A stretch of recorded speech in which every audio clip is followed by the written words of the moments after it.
अस्सलाम वालेकुम नाज़रीन, आऊं आहियां अनवर अली सोलगी। तव्हां ॾिसी रहिया आहियो सिंधी शूज़ न्यूज़ टीवी।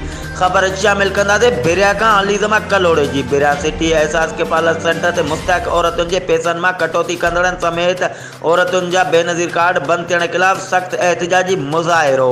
उन सिलसिले में औरतुनि शहनाज़, रेशमा, नूर खातून, सबाई ऐं ॿियनि ॿुधायो त एहसास सेंटर ते अमले पारां 12,000 रुपया ॾियण बजाए कटोती करे 11,000 ॾिना आहिनि। इन्हनि ॿुधायो त एजंटनि पारां चयो वियो आहे त कंहिंखे बि न ॿुधायो न त असां पैसा कोन ॾींदासीं, जॾहिं त अक्सर औरतुनि पारां कार्ड बेनज़ीर वारा पैसा बंदि थियण जूं शिकायतूं कयूं वयूं आहिनि। जॾहिं त मीडिया टीम जे पहुचण खां पोइ एजेंट माफिया सिस्टम फेल हुजण जो जवाबु ॼाणे सेंटर बंदि करे छॾियो ऐं औरतुनि खे वापसि मोटाए छॾियो। ॿिए पासे एहसास सेंटर ते भिरिया सिटीअ जे मुख़्तलिफ़ इलाइक़नि खां पहुतल औरतुनि सुबुह खां बीठल रहियूं, जिते वेहण जी जॻह न हुजण, शामियाना तोड़े पाणीअ समेत के बि सहूलियतूं न हुजण सबबि औरतुनि खे तकलीफ़ पेश अची रही आहे।